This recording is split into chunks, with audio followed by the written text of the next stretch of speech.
Estamos en Diálogo Inmobiliario. Soy Alfredo Lozada, gracias por acompañarnos.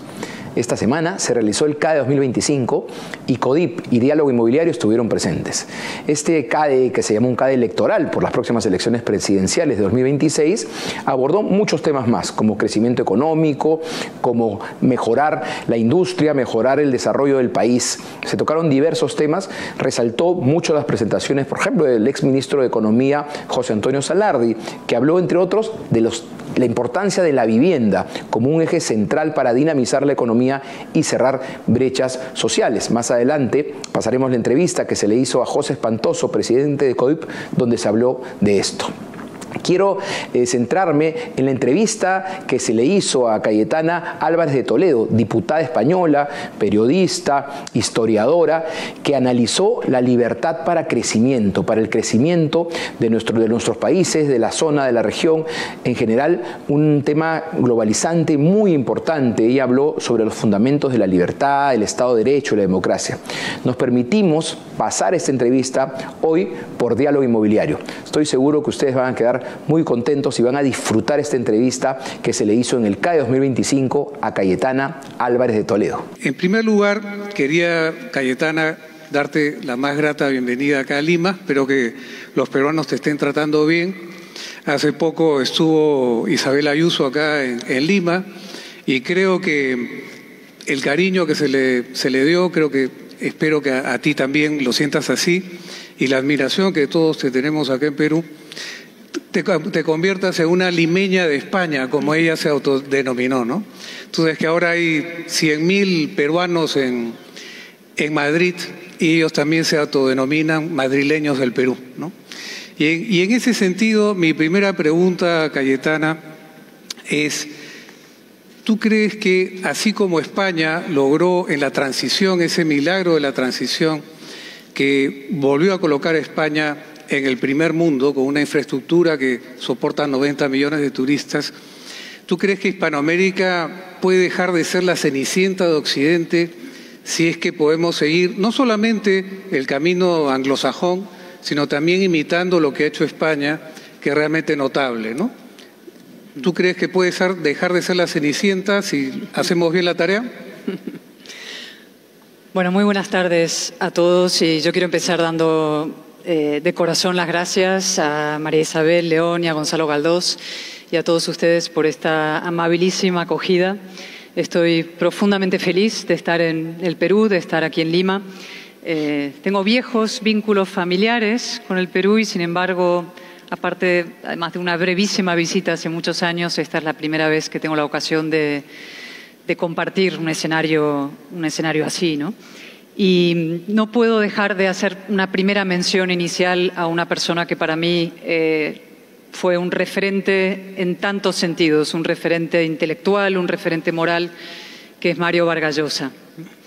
Un gigante de las letras y un gigante también de la libertad.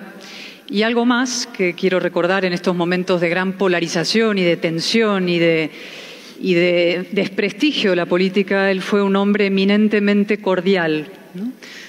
Tenía esa profunda cordialidad liberal, esa capacidad de entendimiento, de acogida, esa generosidad, esa hospitalidad que le hacía tan especial y un referente para tantos de nosotros. Y estando aquí en Lima, en su país, en el Perú, aunque era un gran español también, fue un grandísimo español, no puedo dejar de rendirle tributo, homenaje y enviar a su familia también un gran abrazo, ¿no?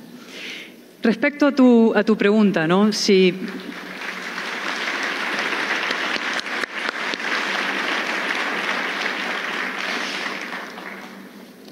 yo iba casi a empezar con mi mensaje central, ¿no? Que era un emplazamiento a los empresarios, ¿no? Y si me lo permites, lo voy a hacer, ¿no? Me ha interesado muchísimo las dos primeras intervenciones y también, por supuesto, la del presidente, ¿no? En este momento tan importante en el que está el Perú, que se parece, cada país tiene nuestras idiosincrasias, pero sufrimos procesos similares de degradación de la política, ¿no? Y yo vengo con un mensaje de fuerza, de esperanza, de optimismo, pero también de exigencia y de emplazamiento, ¿no? al empresariado, de sentir orgullo empresarial. Los empresarios tienen que estar orgullosos de lo que hacen, que es crear empleo, que es producir, que es generar riqueza, pero también un emplazamiento a la militancia democrática, ¿no? A no desentenderse de la política. No hay salud económica sin salud política, sin salud democrática. Y yo vengo en el fondo a pedirles que inviertan en democracia, que inviertan en política. No hay inversión más rentable. Y que si los países, cuando empiezan a tambalearse los países o incluso a hundirse, no es tanto por un exceso de política, sino porque los mejores abandonan la política y se desentienden de la política. Y por eso ese mensaje es para mí el más importante, ¿no? No hay neutralidad, la neutralidad no es prudencia, es complicidad por omisión. Y por tanto les animo a eso, a implicarse en política, a ocuparse de la política y a invertir en democracia. Y me preguntaba si, ¿no?, el mundo hispano puede dejar de ser la Cenicienta. Bueno, en estos momentos todos somos la Cenicienta de Occidente. Occidente es una Cenicienta en estos momentos. Una Cenicienta en el momento más difícil, ¿no? Estamos en una gran crisis del orden liberal, en una crisis del orden occidental, entendido como un conjunto de valores.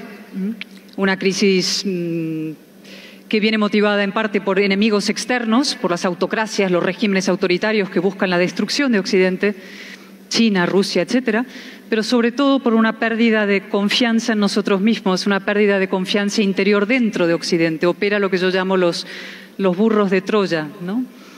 Que destruyen el propio orden occidental desde el interior. Y yo no veo alternativa al orden liberal, ninguna alternativa que sea capaz de garantizar la prosperidad y la convivencia pacífica de los pueblos, y por tanto mi planteamiento es la refundación del orden liberal. Y sobre esto estoy meditando profundamente para intentar escribir, si encuentro el momento, un pequeño ensayo, pero ir identificando cuáles son los pasos necesarios para esa imprescindible refundación del orden liberal. Cayetana, me acuerdo, tuve el gusto de conocerte en Madrid, precisamente en el foro de la Fundación Internacional de Libertad con Mario Vargas Llosa, y se estaba haciendo el homenaje a otro titán de la hispanidad que era Carlos Alberto Montaner. Sí.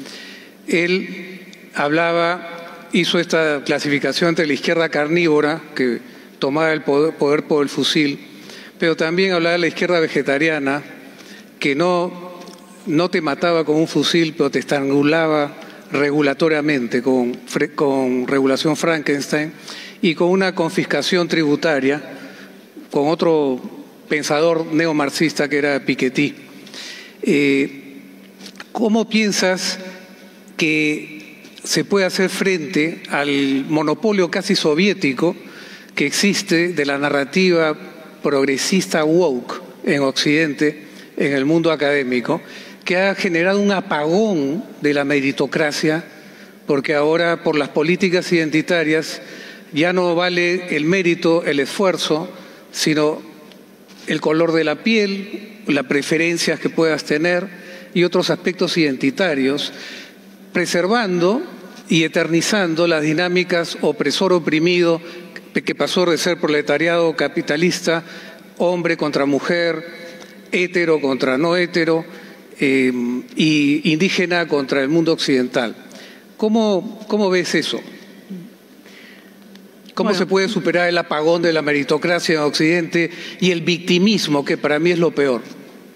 Sí, el victimismo es el peor de los impulsos, ¿no? Es lo que finalmente somete a los pueblos. Si a ti te convencen de que eres víctima, al final siempre estás esperando un redentor, un salvador, un mesías que resuelva tus problemas, ¿no?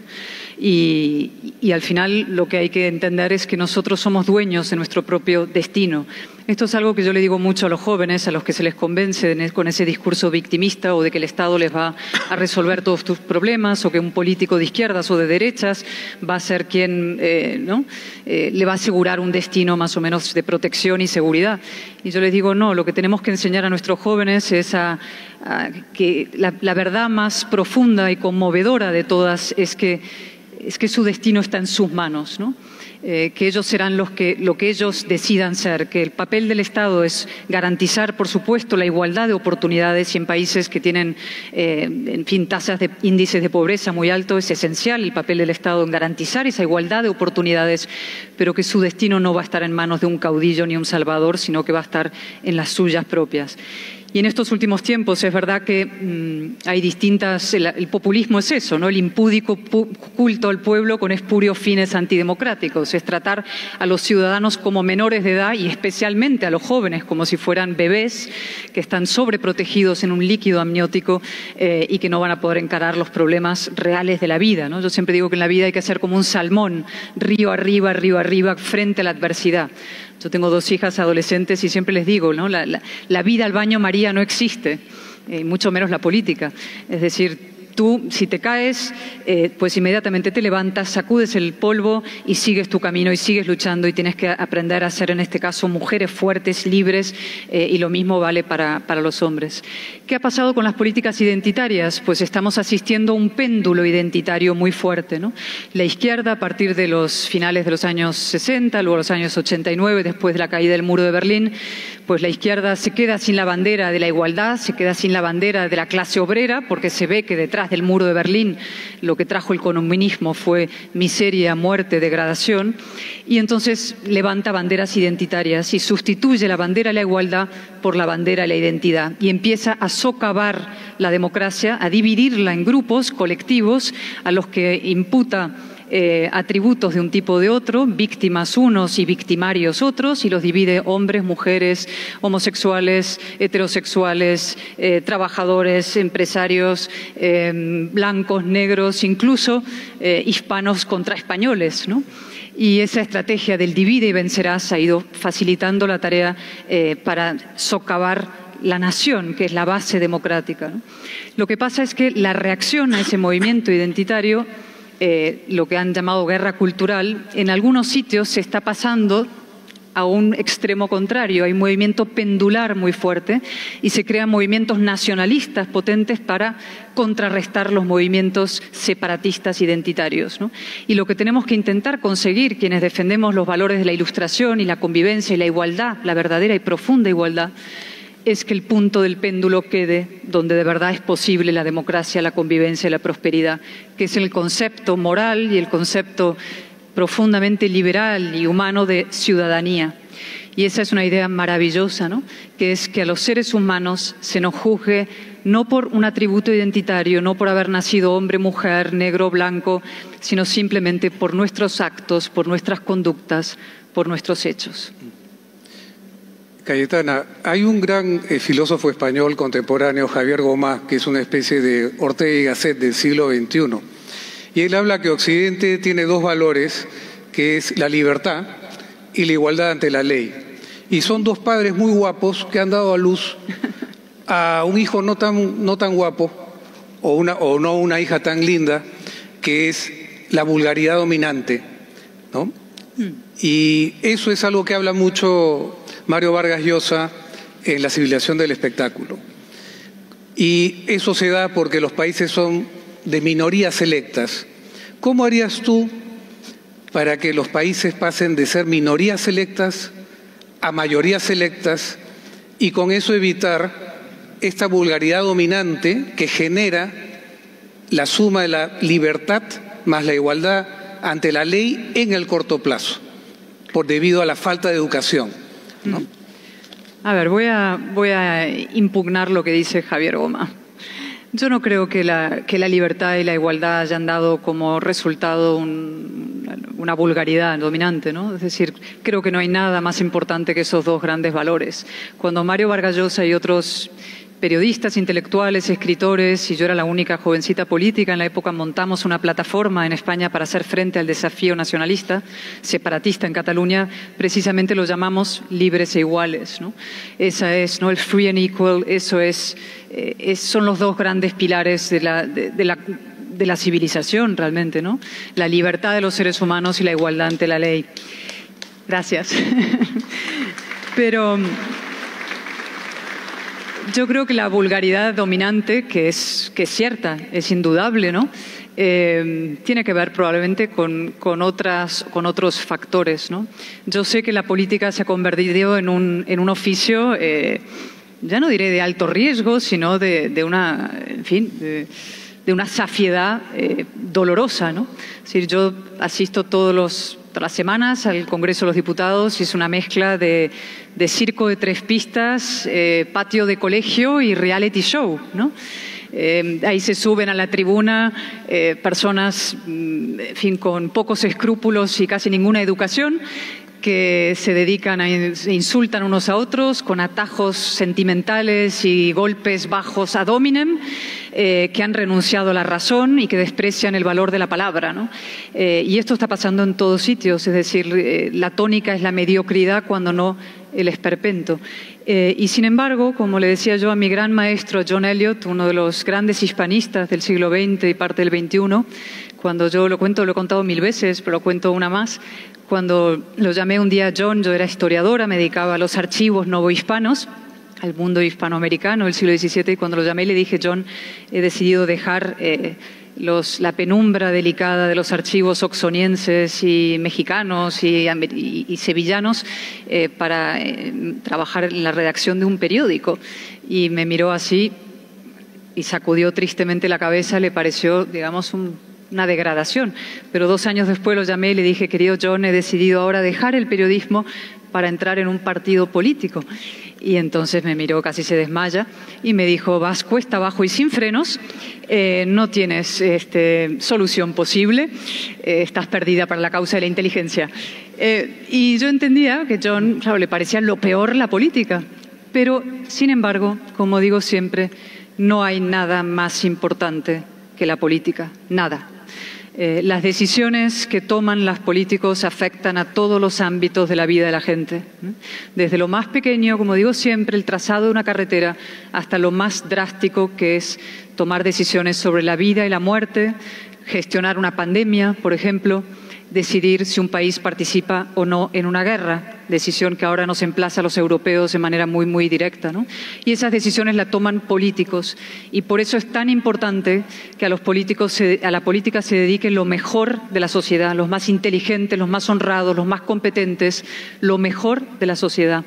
Y esa tarea de dignificación de la política y de acabar con la vulgaridad de la política y de defender la palabra, rehabilitar la verdad en la vida pública, la buena voluntad en la vida pública, creo que nos corresponde no solamente a los que estamos en la política, sino también a quienes formáis parte como ciudadanos de una comunidad política y por tanto moral.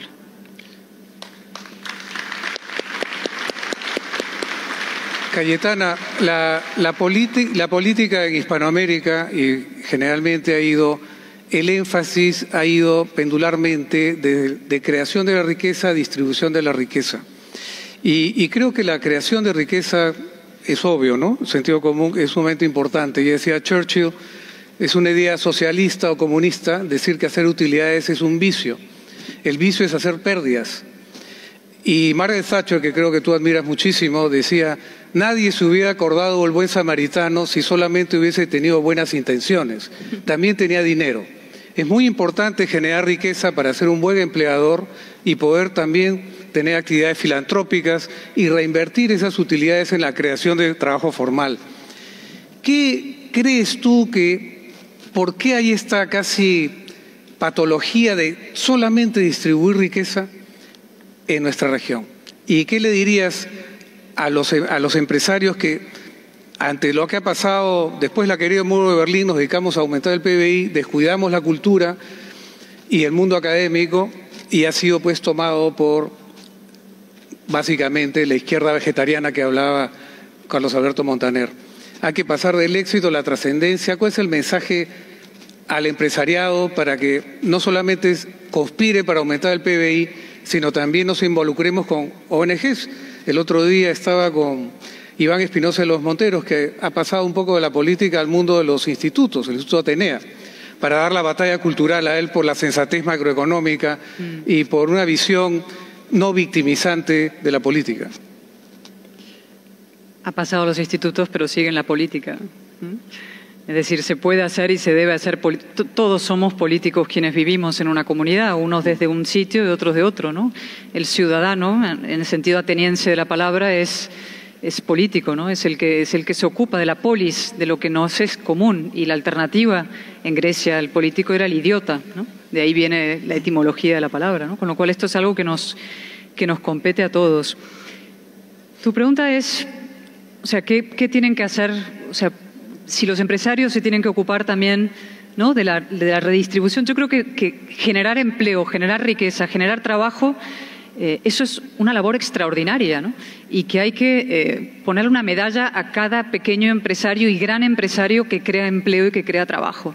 Y que los empresarios están denostados y a veces acaban asumiendo los complejos y el discurso de quienes no generan un empleo, pero señalan a los empresarios con el dedo como si fueran culpables, ¿no?, de los males del país. No. Yo a los empresarios y a los autónomos y a los medianos y a los grandes les levantaría un monumento cotidiano, te lo digo con sinceridad. Y creo que al revés, en parte tenemos que hacer una tarea de educación a quienes no somos los creadores de empleo, es decir, a los trabajadores y a los jóvenes sobre todo, frente a un discurso puramente populista y demagógico que les dice que hay un éxito sin esfuerzo, ¿no? Que el trabajo en el fondo es una losa. Eso en Europa está muy de moda, ¿no? El trabajo es una losa, el trabajo es un lastre, es un castigo. No, el trabajo es extraordinario, es tu manera de contribuir a tu sociedad, es ser algo en la vida, tú mismo, ¿no?, por tus propios medios, por tu inteligencia, por tu talento, por tu esfuerzo, ¿no?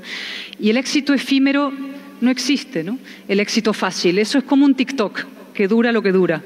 El verdadero progreso, el verdadero éxito es fruto, tiene raíces profundas, es el conocimiento, es el esfuerzo, es el mérito, es la concentración, son los libros, ¿no? Y yo creo que ese es el camino de la educación, lo que tenemos que hacer, ¿no? Y en eso forma parte de lo que te decía inicialmente, de tratar a los ciudadanos como adultos y decirles la verdad, ¿no? Y los políticos les cuesta decir la verdad a los ciudadanos porque creen que si les dicen la verdad no los van a votar, ¿no? Si le dices a los ciudadanos que ellos son responsables de su destino, que no son víctimas y que van a hacer lo que ellos decidan ser, pues eso puede que luego, que el camino es duro y tiene sacrificios, puede que te digan, no, yo quiero un discurso más fácil, quiero que me digas que las cosas van a ser sencillas, ¿no? Entonces luego no te votan. Pero hay que tratar a los ciudadanos como adultos y decirles, como digo, la verdad.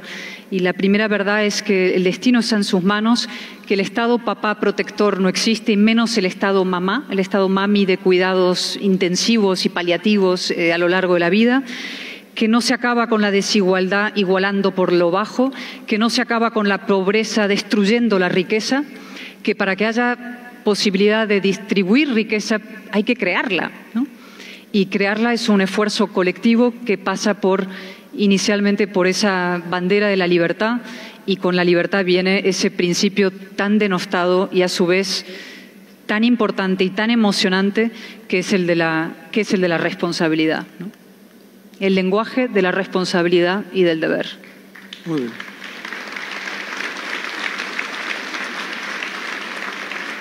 Ha habido un culto al tema de la desigualdad. A mí me parece que había una hipertrofia ahí, una inflamación de ese sentido, porque el problema de las sociedades no es la desigualdad, ¿no?, sino es la pobreza.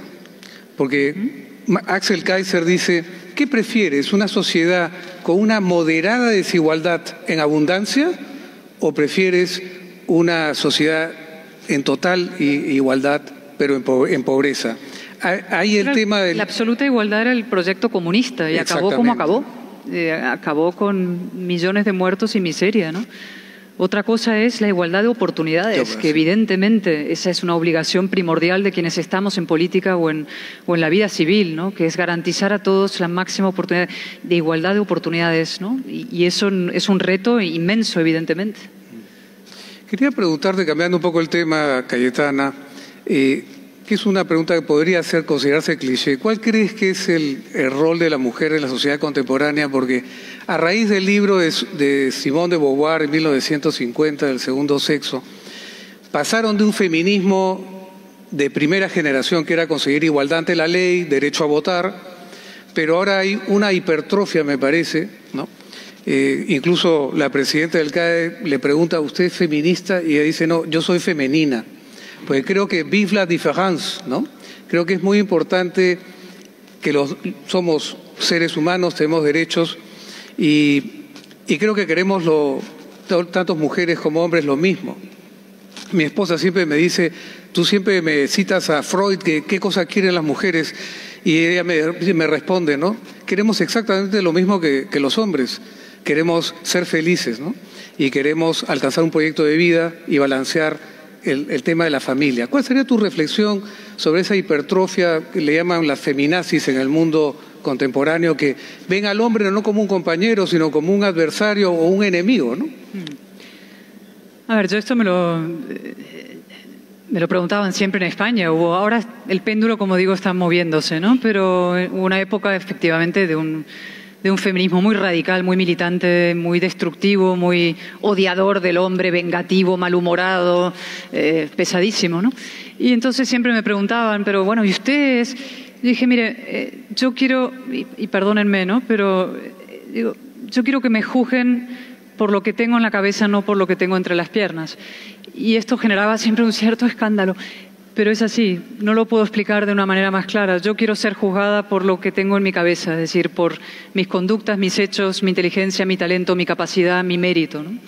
Y en una rueda de prensa en el Congreso, me acuerdo hace unos años, yo era portavoz en mi grupo parlamentario en la época y habían organizado una manifestación enorme por el 8 de marzo, pero querían hacer una huelga, era todo y me preguntaron, ¿usted es feminista? Y yo dije, yo soy feminista masónica, y me miraron, creyeron que había dicho masónica.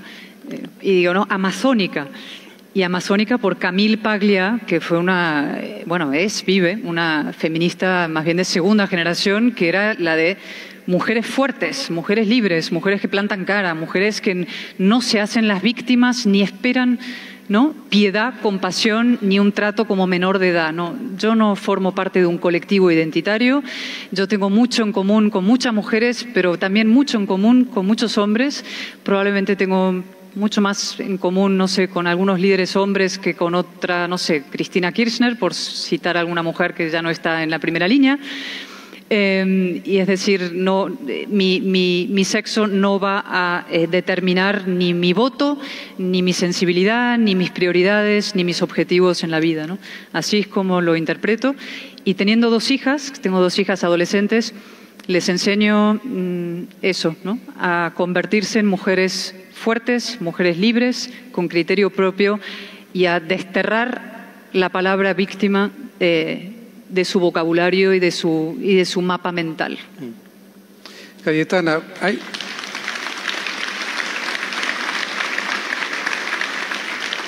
hay un tema que actualmente está muy, caliente en el Perú, que es el tema del mestizaje, que yo creo mucho en eso. En el Perú se produjo el mestizaje más profundo en Sudamérica, y un poco el mestizaje disolvió las diferencias y generó una nueva nación, que es la fusión del imperio inca y español.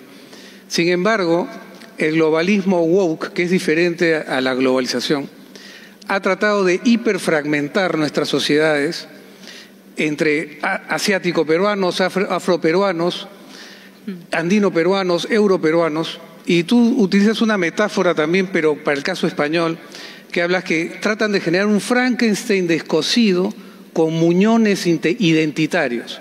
Sí. Quisiera que desarrolles esa idea, porque acá quieren, por ejemplo, muchas empresas encuestadoras quieren resaltar la diferencia entre los limeños y los provincianos.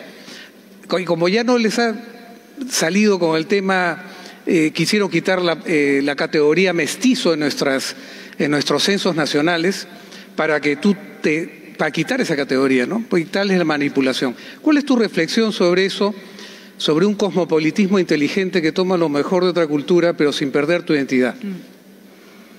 A ver, hay dos reflexiones que hacer, ¿no? La primera es que esa es la típica maniobra populista, ¿no? Y de divide y vencerás, ¿no? Es decir, la utilización de la identidad, en este caso de la historia, con espurios fines políticos, ¿no? Es decir, está lleno de populistas, y esto es típicamente hispanoamericano, que culpan a los españoles de hace 500 años de los problemas que ellos son incapaces de resolver hoy, porque es mucho más fácil derribar una estatua de Colón que construir un aeropuerto o que crear clases medias, ¿no?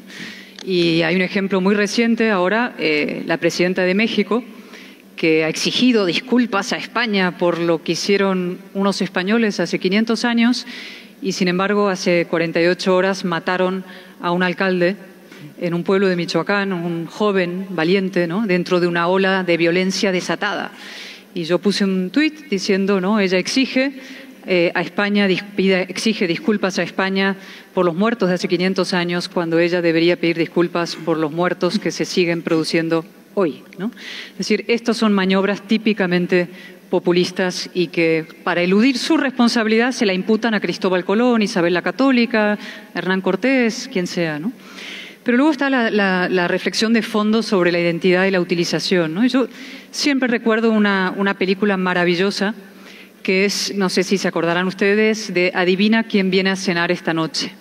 Una película con Katharine Hepburn y con Sidney Poitier, el primer actor negro en ganar un Oscar. Y él hace de un joven abogado muy guapo llamado John Prentice, que se enamora de una chica rubia, blanca. Y entonces invitan a los dos padres, los padres de la pareja, para que se conozcan y para decirles que se van a casar. Y John está ahí con sus padres y sus padres se indignan profundamente su padre y se van a una salita aledaña al comedor y tienen una muy, muy tensa y desagradable discusión, ¿no? Y su padre le echa en cara, le dice, ¿cómo puedes ser tú, siendo negro, que reniegues de las raíces, ¿no? Reniegues de tu color de piel, de tu raza, de la lucha de los tuyos, de tu madre, de tu padre, de tantas generaciones por conseguir la igualdad de derechos, los derechos civiles, ¿no? Y entonces empieza a subir de tono la conversación cada vez peor y en un momento dado John hace una pausa y le dice a su padre, le dice, papá, tú eres mi padre, yo soy tu hijo, yo te adoro, te quiero, te amo, ¿no? Pero tú te ves a ti mismo como un hombre negro y yo solamente me veo a mí mismo como un hombre, ¿eh? Y en ese cambio de mirada, de verse a sí mismo solo como un hombre, es decir, como un ciudadano de una nación democrática, de libres e iguales, ese es el paso a la verdadera modernidad política. Y todo lo que sea empezar a juzgar a los seres humanos por su color de piel, su raza, su etnia, su religión, su sexo, es una vuelta atrás y una involución. Nosotros venimos del fondo de oscuro de la tribu, ancestralmente venimos de ahí, de tribus, pero precisamente el viaje, la civilización, fue un viaje al encuentro de otras tribus y de otros hombres, ¿no? Un viaje movido por la necesidad, seguramente, pero también por la curiosidad y la ansia de conocimiento, ¿no? Y la idea más extraordinaria que ese viaje alumbra de civilización es precisamente esa idea de que a los seres humanos no se les va a juzgar por ningún atributo tribal, sino precisamente por su condición de ciudadanos iguales y libres en la ley, en una comunidad democrática, ¿no?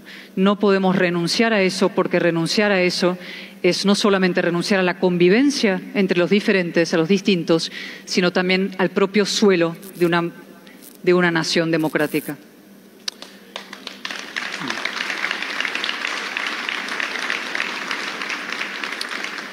Tengo entendido, Cayetana, que hace poco la Unión Europea ha establecido que los currículos de los colegios, en la currícula, se exponga todos los asesinatos y las matanzas que hizo el comunismo, la izquierda carnívora en el mundo. ¿Tú crees que es necesario un tribunal de Nuremberg para el comunismo, así como lo hubo para el nazismo?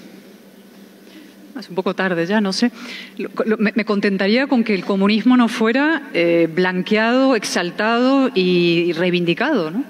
Es decir, en el Parlamento Europeo hace unos años se aprobó una resolución muy, muy importante que establecía que el nazismo y el comunismo fueron los dos grandes movimientos totalitarios del siglo XX y que los dos merecían reprobación y condena, ¿no? Uno generó millones de muertos, el otro también generó 80 millones de muertos, ¿no? El nazismo ha sido lógicamente denostado, reprobado, nadie va por la vida salvo grupúsculos muy, muy, muy minoritarios y muy locos proclamándose nazi, y sin embargo en el mundo hay mucha gente que se proclama orgullosamente comunista. En España tenemos una vicepresidenta del gobierno comunista, ¿no? En Chile ahora, en estas elecciones, se presenta una candidata comunista.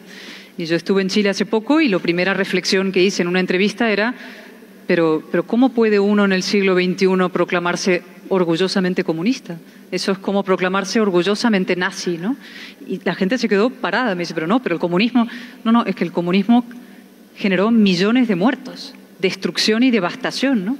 Y esto forma parte de eso que llamo el tablero inclinado, que es que hay algunas ideas que gozan de una insólita superioridad moral, ¿no? Y el comunismo es una de ellas. Entonces lo que se trata es de nivelar el tablero y explicar las cosas, levantar las palabras, ver lo que hay detrás y desmontar esa insólita, inaudita e injustificable superioridad moral de la que goza el comunismo. Un poco con respecto a eso, lo que es impresionante es esta necrofilia ideológica, ¿no? Porque son ideologías que ya están muertas, ¿no? Entonces yo no entiendo cómo hay gente que todavía quiere estar. Es una necrofilia ideológica, el comunismo. ¿Tú crees que también el movimiento woke está en un proceso de convertirse, los que siguen la ideología woke, que sean necrofílicos? Porque un poco que está en descenso este globalismo woke, pero producto básicamente de su putrefacción moral, ¿no? Porque eso de hacer competir a un hombre con mujeres y que puedan entrar... Eso está en franca retirada, ¿no? Y está en franca retirada. Yo creo que ¿Y por qué? Porque eso ha fracasado. Esas ideas en Europa han generado ahora un movimiento pendular muy fuerte, como digo, hacia en fin, se están moviendo movimientos pendulares extremistas y en muchos sitios en América también, ¿no? Lo interesante es no caer en la tentación del espejo, ¿no? Esto es lo que yo le digo a mis compatriotas y a mis afines ideológicos, ¿no?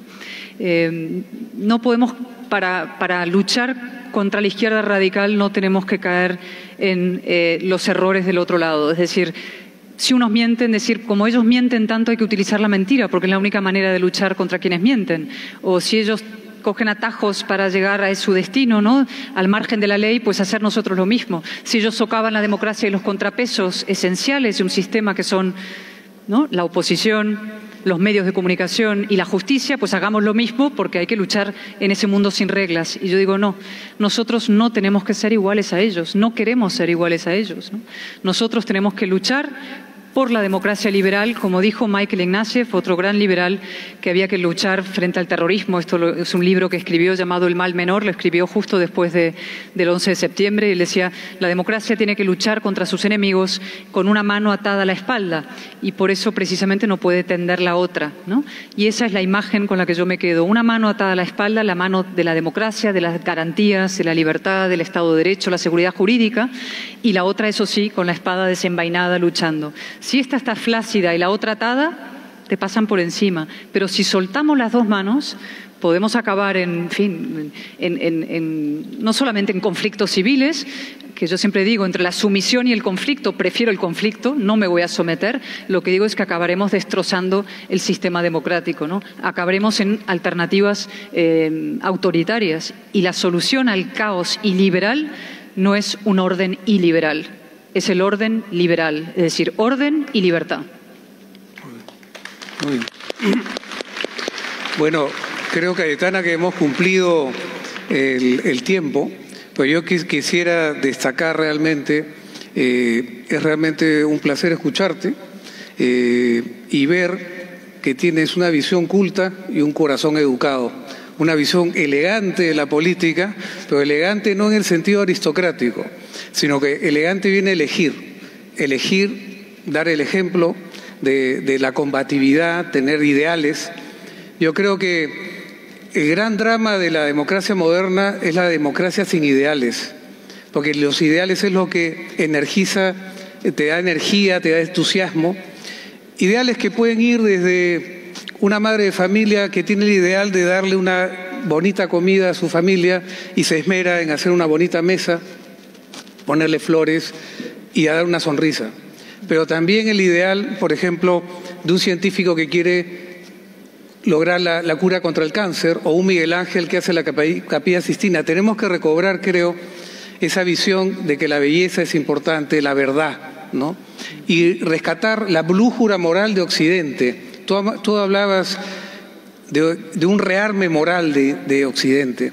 Yo quería, bueno, creo que no queda tiempo para la pregunta, pero quería dejarlo así. Yo creo que el hecho que el nuevo Papa, León XIV, sea norteamericano y peruano, no es una coincidencia. Ya decía Anatole France que la coincidencia es cuando Dios quiere hacer algo y quiere firmar como un anónimo.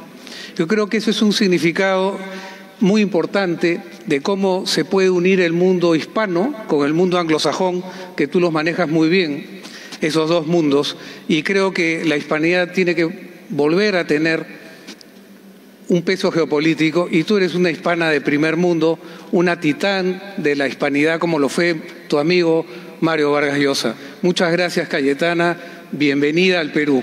Espero que vengas muchas veces más.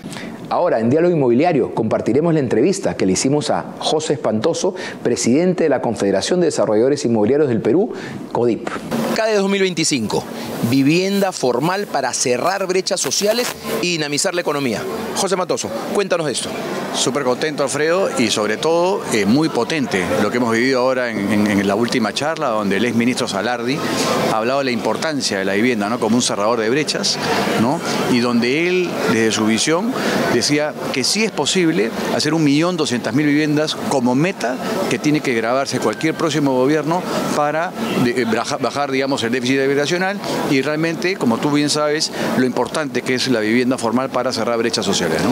Qué bueno que ya se esté hablando de este tema. Antes estaba ausente el tema de vivienda. Esperemos que ahora se traslade a los planes de gobierno de los candidatos presidenciales, que se hable de la vivienda formal, que es también algo que está trabajando CODIP. Y tú eres testigo además, Alfredo, porque además tú lo has visto, que cuando hicimos el análisis de los planes de gobierno de las elecciones pasadas, no era posible que ningún partido político tenga la palabra vivienda en sus planes.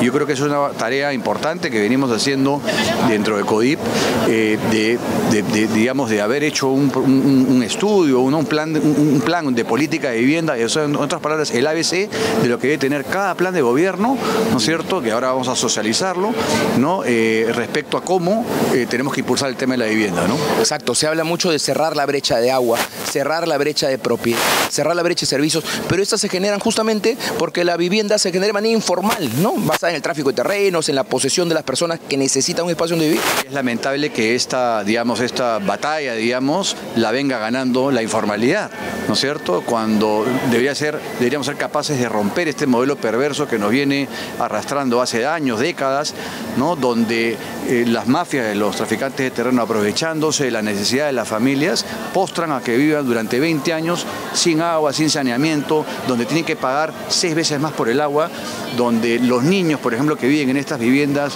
de naturaleza informal, ¿no es cierto?, tienen el doble de capacidad de contraer enfermedades diarreicas, o donde se duplican los gastos de transportes, o donde se duplican las posibilidades de sufrir un tema de seguridad, ¿no es cierto?, son más propensos a todos los temas de inseguridad. Entonces, es clarísimo, hay que apostar por la vivienda formal. Y después el Estado llega tarde, llevando 15 años después el agua, después aparece COFOPRI, ¿no?, con un título de propiedad, después de 20 años de posesión. Es decir, es un premio después de 20 años que la gente reciba un título de propiedad, cuando podría, si el Estado lo quiere, desde un inicio tener... Exactamente, desde el día 1 dar, y acuérdate, Alfredo, que 1 de cada 3 peruanos viven en lo que se llama la pobreza multidimensional, y la vivienda es un cerrador de brechas. Cuando entregas una vivienda, una llave en Piura, en Cajamarca, en Cusco, lo que estás haciendo desde el día 1, le estás dando agua y saneamiento, le estás dando educación y le estás dando salud, porque al lado de una urbanización formal siempre van a haber esos 3 elementos que son cerradores de brecha. Entonces, ¿qué necesitamos? Necesitamos que la máxima autoridad compre este chip de la vivienda, ¿no es cierto?, compre esto y que ponga una política de vivienda en su verdadero nivel, es decir, a la altura de la política de educación, de la política de salud. Ahí ese es el verdadero lugar donde tiene que estar la vivienda, ¿no? Lo bueno es que en este ambiente técnico, académico, donde están los empresarios, donde está la academia, ya se está hablando de la vivienda formal. Esperemos que ahora pase al discurso de los políticos. Exactamente, y ese es el reto, que tenemos, digamos, como gremios, ¿no es cierto?, llevar el mensaje de la vivienda a todos los partidos políticos, ¿no?, para que tengan, digamos, desde nuestra perspectiva, qué es lo que se tiene que hacer para tener la vivienda en un lugar prioritario como debe ser, ¿no? Gracias, José. Gran trabajo que se está haciendo desde CODIP. Gracias a ti. Dormimos la primera noche en el suelo. La almohada era una mochila. La mesa, una caja vacía. Y aún así, todo olía a futuro. No sabíamos si primero comprar una cama o una sartén. Pero sí sabíamos que ese lugar, aunque aún vacío, ya estaba lleno. De planes, de cenas, de discusiones tontas y abrazos eternos. Ese primer cuarto no lo hicimos solos. Alguien pensó el espacio. Alguien construyó la posibilidad. Y nosotros solo vinimos a llenarlo de vida. Hoy aún hay familias que viven sin agua ni seguridad, pero ahora, más que nunca, la vivienda formal está a su alcance. Miles de peruanos ya iniciaron su nueva historia en un espacio para soñar un mejor futuro.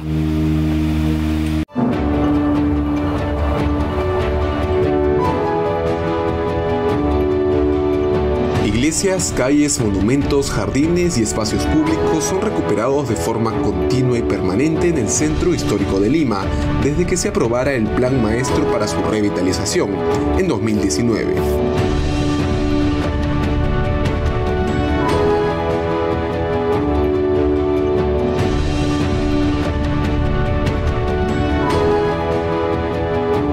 Formulado desde el 2017, el Plan Maestro ha hecho posible recuperar el verdadero rostro de nuestro centro histórico, un espacio cada día más amigable para vivir, para visitar y para invertir.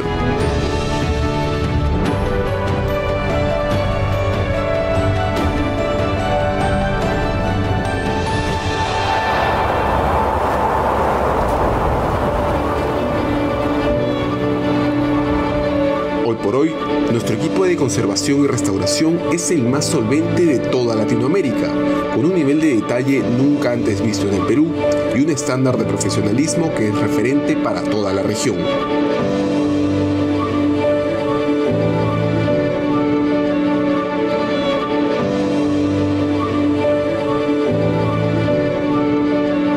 Nuestro margen de acción abarca tareas tan diversas como la salvaguarda de archivos documentales, la recuperación de espacios públicos e inmuebles, la preservación de nuestro patrimonio en riesgo y la investigación arqueológica, entre otras tareas especializadas para la recuperación del Centro Histórico de Lima.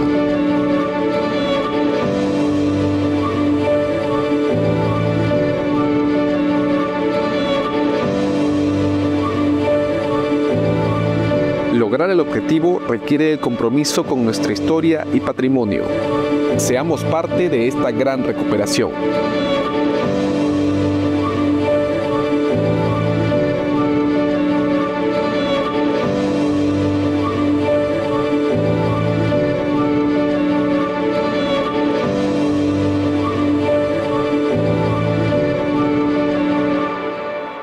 Eficiencia en la construcción de proyectos inmobiliarios. De esto conversamos con César Guzmán, gerente general de Productiva. Ahora lo vemos. CADE 2025, acá en Diálogo Inmobiliario de CODIP. Ahora estamos con César Guzmán, gerente general de Productiva. Más de 80 proyectos inmobiliarios construidos en Lima y 2 en Miami. ¿Cómo estás, César? ¿Qué tal, Alfredo? Muy bien, muy bien. Bastante a gusto estar acá estos días en CADE junto con todos los inmobiliarios. Así es. César, ¿cómo logras controlar, ser eficiente cuando tienes en curso 10 proyectos a la vez, como es tu caso, que manejas ese volumen de proyectos inmobiliarios a la vez? Sí, bueno, de hecho, estos 80 proyectos que mencionas son ya en estos 20 años que tenemos en el Grupo Edifica en el mercado.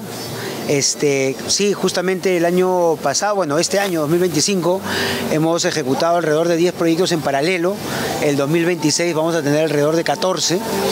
Y definitivamente para escalar el negocio, cuando empezamos obviamente teníamos un proyecto a la vez, 2 proyectos a la vez. Para escalar el negocio definitivamente necesitas un sistema que lo soporte, un sistema de producción, no hablando del sistema como un software necesariamente, pero es un sistema de producción que transversalmente te dé la oportunidad, la facilidad de poder revisar, controlar, soportar, auditar a todas las personas que están en los proyectos, ¿no? ¿Y cómo llevas este control? ¿Cuál es el mecanismo más práctico para llevar un control de tantos proyectos a la vez? Bueno, en realidad tenemos varios. Uno de ellos, ya hace muchos años diseñamos unas salas de producción que están basados en la metodología, en la herramienta Last Planner de Lean Construction. Estas salas de producción colaborativas lo que hacen es poner a flor de piel, visualizar lo que se necesita en campo, en producción, y estas las tenemos implementadas en todos los proyectos, ¿no? Esa es una de las maneras, creo yo, que en campo se facilita mucho la planificación y el control de las mismas obras, ¿no? Tú hablas siempre de la construcción colaborativa, la importancia de participar desde el diseño hasta el final de la obra de manera colaborativa entre los diferentes componentes que tiene una obra. ¿Cómo es esto?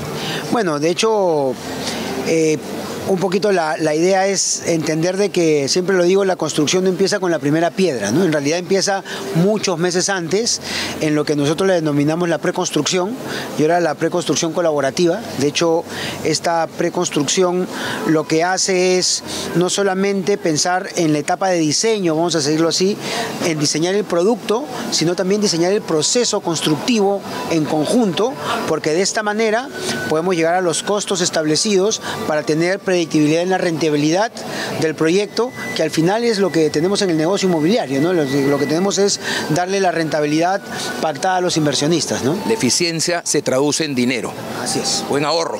Correcto. En ahorro, en dinero y como te digo, sobre todo, hacerlo predecible, ¿no? Yo creo que la palabra predictibilidad nos gusta usar en la empresa, en el grupo, porque esto lo que hace es, a veces uno piensa, si bien es cierto, ahorrar es importante, pero más importante es tener un negocio que sea sostenible en el tiempo, dándole predictibilidad al mismo, ¿no? Buenísimo, César. Seguimos en el CADE 2025. Hola, mi nombre es Diego y vivo con mi mamá y mi hermana. Gracias a que mi mamá compró una vivienda formal a través del crédito Mi Vivienda, yo puedo ir al colegio más cercano, que está solo a 15 minutos de mi casa. Sin embargo, no todos mis compañeros tienen la misma suerte. Hola, soy Luciana y vivo en el asentamiento humano Nueva Caledonia, en Chorrillos. Para ir al colegio debo caminar media hora hasta encontrar una combi, que luego se demora media hora más en llevarme hasta el colegio. Esto se debe a que mi casa está demasiado lejos en un barrio producto de una invasión, pero eso no es lo peor. Lo peor es que más de 30 años después de que mi abuelo llegó a este lugar, seguimos sin tener agua. Tenemos que bombear agua desde los tanques que llenan las cisternas. Además hay mucha delincuencia e inseguridad. Me gustaría vivir en un barrio mejor. En mi casa puedo ver mis programas favoritos de televisión cuando quiera porque tengo luz las 24 horas del día. También tengo agua potable todo el día. Luego de bañarme y cambiarme me voy a jugar al parque que está cerca de mi casa, donde puedo jugar de forma segura. A mí lamentablemente mi mamá no me deja salir a jugar muy lejos de mi casa porque dice que el barrio es muy peligroso. De tarde y de noche salen algunas pandillas y me da miedo que me hagan algo. Nunca pasa por aquí ningún patrullero ni la policía. La vivienda formal es un factor clave para alcanzar la igualdad de oportunidades. La vivienda adecuada con todos los servicios en ciudades ordenadas con equipamiento urbano permite solucionar muchos de los principales retos que enfrentan las familias peruanas: el acceso a servicios públicos, salud, educación y seguridad. Es deber del sector público y sector privado generar condiciones para que la vivienda formal y adecuada sea asequible para todos los peruanos. Dormimos la primera noche en el suelo. La almohada era una mochila. La mesa, una caja vacía. Y aún así, todo olía a futuro. No sabíamos si primero comprar una cama o una sartén, pero sí sabíamos que ese lugar, aunque aún vacío, ya estaba lleno de planes, de cenas, de discusiones tontas y abrazos eternos. Ese primer cuarto no lo hicimos solos. Alguien pensó el espacio, alguien construyó la posibilidad y nosotros solo vinimos a llenarlo de vida. Hoy aún hay familias que viven sin agua ni seguridad, pero ahora, más que nunca, la vivienda formal está a su alcance. Miles de peruanos ya iniciaron su nueva historia en un espacio para soñar un mejor futuro. En esta edición de Diálogo Inmobiliario tuvimos a Cayetana Álvarez de Toledo en su exposición en CADE 2025. Creo que es una mujer brillante, una política, historiadora y diputada del Congreso de los Diputados español, muy aguerrida, con mucha valentía para decir las cosas, sin temor y con una tranquilidad y una elegancia envidiable. Qué gran política ella, es un lujo haberla tenido en el CADE 2025. Conversamos también con José Espantoso, que nos habló sobre la importancia del desarrollo de la vivienda como cerrador de brechas sociales y como dinamizador de la economía, en referencia a la ponencia de José Antonio Salardi, exministro de Economía. Y también estuvimos con César Guzmán, que en el CADE se lució con los temas de eficiencia en la construcción en la entrevista que le hicimos en Diálogo Inmobiliario. Esto ha sido todo por hoy. Síganos en nuestras redes sociales. Estamos en TikTok, Instagram, Facebook, LinkedIn. Ahí podemos seguir conversando de estos temas tan importantes, el desarrollo inmobiliario y el crecimiento ordenado de nuestras ciudades. Muchas gracias.